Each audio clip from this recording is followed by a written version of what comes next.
Hello বন্ধুরা, প্রতিদিনের মতো আজকেও তোমাদের জন্য নিয়ে এসেছি কিছু জানা অজানা প্রয়োজনীয় কিচেন টিপস অ্যান্ড ট্রিক্স। আশা করব বন্ধুরা আমার এই টিপসগুলো কিন্তু তোমাদের প্রত্যেকটা গৃহিণীর অনেক উপকারে আসবে।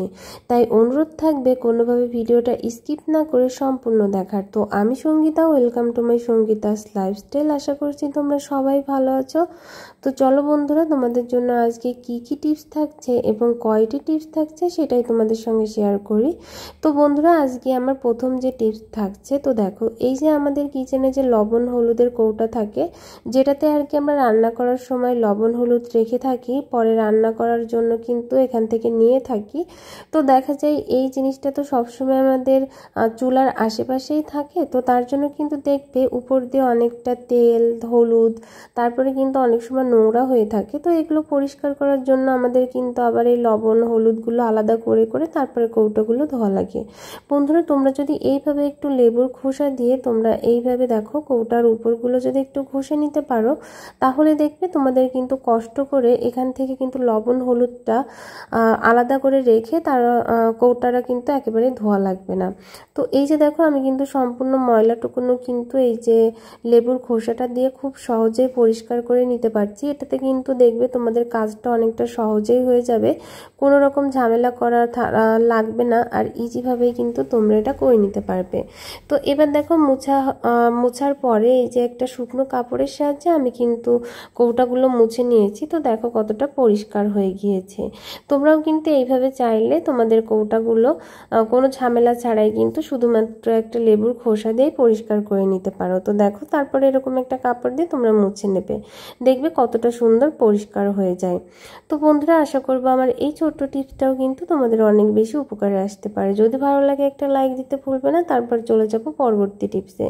বন্ধুরা, এবারে টিপস হবে দেখো এরকম যে কৌটাগুলো আমরা কিনে থাকি, এই কৌটাগুলোর এই ঢাকনাটা প্রথম কিন্তু যখন খোলা হয় না, তখন কিন্তু খুলতে গেলে অনেকটাই কষ্ট হয়ে থাকে, বা অনেক সময় দেখা যায় নখ লেগে নখটাই কিন্তু ভেঙে যায় আমরা যখন এটা খুলতে যাই।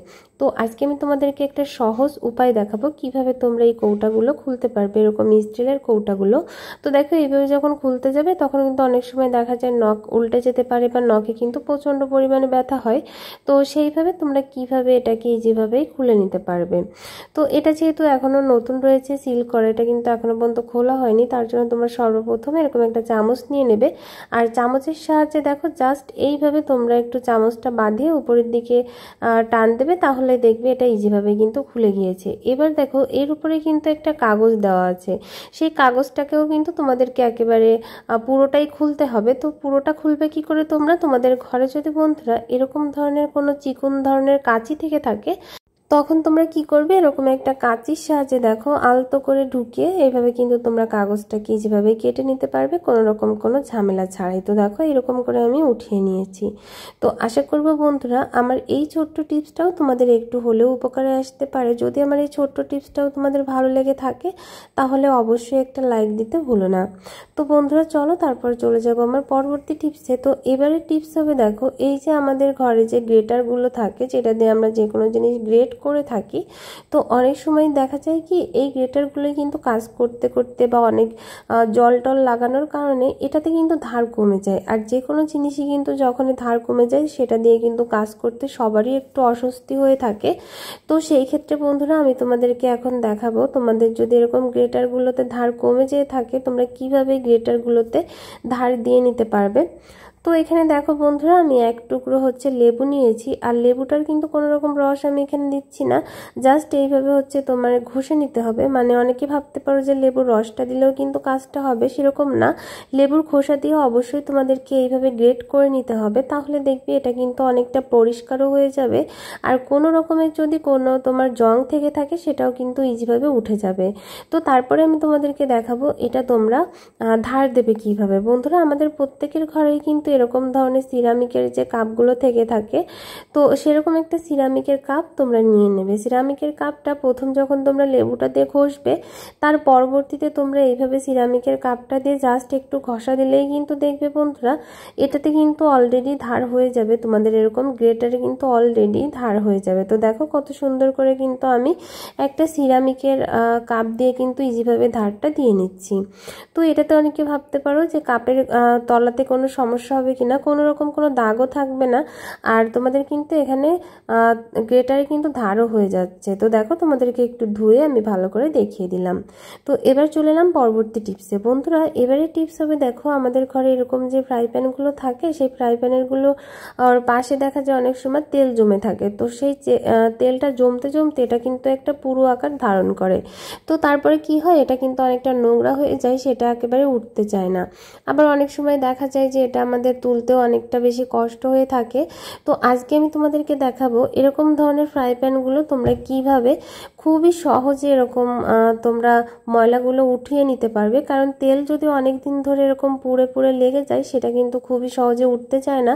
এটা কিন্তু খুবভাবে এটার সঙ্গে লেগে থাকে, যে কোনো পাত্রে কিন্তু তেলটা থাকলে সেটা খুবভাবে লেগে থাকে। তো তোমরা কি করবে, জাস্ট এরকম দেখো যে ফ্রাই প্যানগুলো থাকে, এটাকে একটু গরম করবে। গরম করার পরে দেখো এরকম একটা চামচ নিয়ে নেবে, চামচের সাহায্যে তোমরা যদি জাস্ট এইভাবে একটু ঘষতে থাকো, দেখো আমি এখানে ঘষেছি, একটু গরম হওয়ার ফলেই কিন্তু এটা উঠে যাবে।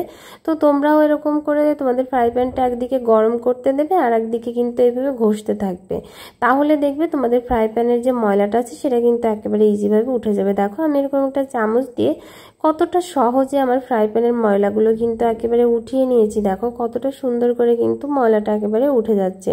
তোমরা যত এটা গরম করবে বা যতটা পরিমাণ এরকম চামচ দিয়ে ঘষবে, তোমাদের ফ্রাই প্যানটা কিন্তু ততটা সুন্দরভাবেই পরিষ্কার হয়ে যাবে। তো দেখো এরকম অবশ্যই কিন্তু চুলোর পরে রেখে তারপরে ঘষতে হবে, কারণ একবার চুলো বন্ধ করে আবার করা, তো তার থেকে একটু তোমরা চুলার জালটা কমিয়ে দেবে, তারপরে এইভাবে তোমরা আলতো আলতো করে ঘষতে থাকবে। তো চলো তোমাদেরকে একটু আমি ধুয়ে দেখিয়ে দিই আমার এটা কতটা পরিষ্কার হয়েছে। এই যে দেখো পাশ দিয়ে কিন্তু পুরো তেলটা উঠে গিয়েছে। এটা যেটুকুনো আছে এটা যদি আর একটু গরম দেওয়া হয় তাহলেও কিন্তু উঠে যাবে। আমি কিন্তু ভিডিও করার জন্য তোমাদেরকে একটু সাথে সাথে দেখিয়ে দিলাম। তো বন্ধুরা চলো তারপর চলে যাবো আমার পরবর্তী টিপসে। এবারে টিপস হবে আমরা মিক্সি জারে কেন সরিষার তেল দেবো। দেখো বন্ধুরা মিক্সি জারে কিন্তু অনেক সময় আমরা মশলাপাতি বাটাবাটি করার কারণে এই যে দিকগুলো থাকে বা ভিতরে যে দিকগুলো থাকে, অনেক সময় যদি কোনো রকম কোনো ময়লা ভুলবশত থেকে থাকে, সেটাতে কি হয় জং ধরে আমাদের কিন্তু পরবর্তীতেই মিক্সি জারটা কিন্তু ঘুরতে একটু সমস্যা হয়ে থাকে, কোনোভাবে কিন্তু মিক্সি জারটা একেবারে চলতে চায় না। তো তার জন্য তোমরা কি করবে বন্ধুরা, দেখো যে ভিতরের দিকটাতেও কিন্তু এই ধরনের সমস্যা হয়ে থাকে।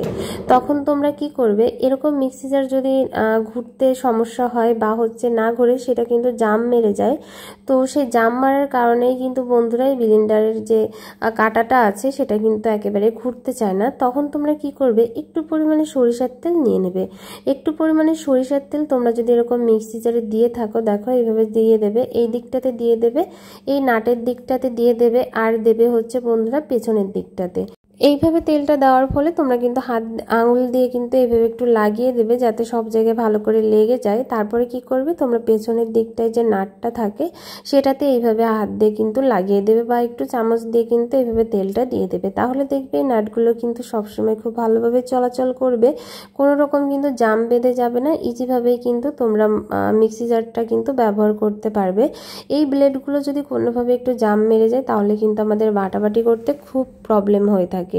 তো আশা করবো আমার এই ছোট্ট টিপসটাও কিন্তু তোমাদের অনেক বেশি উপকারে আসবে। তো বন্ধুরা আজকের ভিডিওটা যদি তোমাদের কাছে ভালো লেগে থাকে তাহলে অবশ্যই আমার ভিডিওতে একটা লাইক দিয়ে দিও। চ্যানেলে নতুন হয়ে থাকলে অবশ্যই চ্যানেলটিকে সাবস্ক্রাইব করে দিও।